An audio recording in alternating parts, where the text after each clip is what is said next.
We've all been told a story about America. You know the one. It's about a ladder that anyone can climb, as long as they work hard enough. But that story, it leaves out a pretty crucial detail. See, the ideal of the American dream has a hidden history. It was never really a universal invitation. It was more of a system with built-in structural exclusions. Now, the promise wasn't a lie for everybody, but it was never the truth for everybody either. And to understand how we got to where we are today, we have to look at how the whole thing was designed from the very beginning.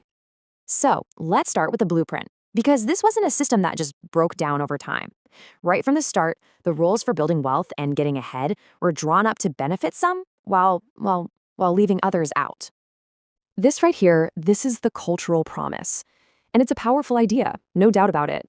But the reality of who could actually access that dream, that was shaped by very specific policies that often went directly against this very ideal. Now, this brings us to a really pivotal moment in the mid-20th century. This is when a whole series of government programs were rolled out, and these programs would become the main architects of the modern American wealth gap. This is where two very, very different economic paths were paved. The GI Bill, it's often talked about as the single greatest tool for social mobility of its time. It was set up to reward returning veterans with access to education and, most importantly, low-interest home loans. This was basically the golden ticket to the American middle class. And the scale of this investment, it's just staggering. Between 1934 and 1962, the government backed $120 billion in home loans. This money didn't just build a few houses, it built the suburbs, and it cemented the family home as the #1 way for a family to build wealth. But who got that golden ticket? Well, of that massive investment, 98% went to white families. Less than 2% went to everybody else. And this wasn't some kind of accident. It was the direct result of a federal policy called redlining, where officials literally drew red lines on maps around minority neighborhoods, calling them hazardous for investment and effectively blocking them from getting these loans. You really can't overstate the long-term effect of this one policy. You had one group being actively subsidized into homeownership, which let them build equity that they could pass down for generations. And you had another group that was systematically locked out, stuck in rentals where wealth just couldn't grow. Those two different tracks have been compounding now for over 80 years. And this leads us directly to the result we see today. That government-sponsored Head Start is a primary driver of the modern racial wealth gap. Right now, the median white family holds about 8 times the wealth of the median black family. This isn't about who worked harder, it's just the mathematical result of compound interest on exclusion. Now, this initial inequality, it didn't just stay in the past. It created these powerful ripple effects that continue to shape everything from education to social mobility and even what hard work really means in America today. We love to say that education is the way out of poverty, right? But in the US, public schools get most of their funding from local property taxes. This creates something called the zip code trap. Basically, your shot at a good education is directly tied to how valuable your neighborhood was historically. And the difference isn't small. Non-white school districts get $23 billion less in funding every single year than white districts do, even though they serve the same number of students.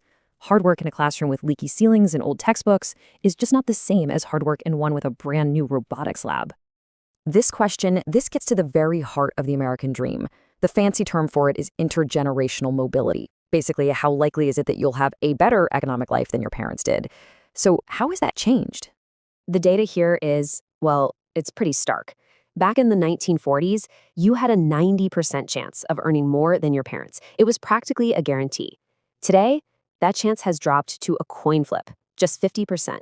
Social mobility in America has fallen off a cliff. And for folks at the bottom, that ladder is what researchers call sticky. The research shows that if you're born into the bottom fifth of income earners, your chances of ever climbing up to the top fifth are less than 8%. Your starting point has become the best predictor of your destination. So this drop in mobility brings us to today. The historical trends we've been looking at haven't just slowed the climb. They've created a massive and widening chasm between the wealthiest Americans and pretty much everyone else. Recent economic events have only poured gasoline on this fire. We've seen what experts call a K-shaped recovery. For the top 10%, wealth and income have shot straight up. But for the bottom half of the country, they've either stayed flat or gone down. This concentration of wealth has now reached a record high. The top 1% of households now own nearly a third, 31.7% of all the wealth in the entire country, leaving less and less for everybody else. And this isn't just some abstract national problem. You can see it on the ground.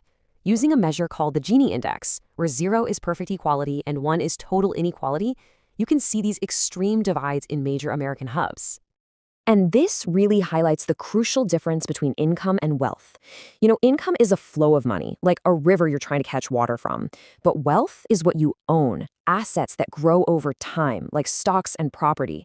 When all the gains from those assets go to a select few, everyone else is left trying to catch water in a net. And that's what shifts a country from a nation of owners to a nation of renters. The comedian George Carlin once had a pretty cynical but maybe insightful take on all this. So when you look at all the data, the conclusion isn't really that the American dream failed or that it was lost. It's that the system is working exactly as it was designed, selectively. For many, success isn't just a function of individual effort, it's a function of the wealth, the access, and the opportunity that was inherited.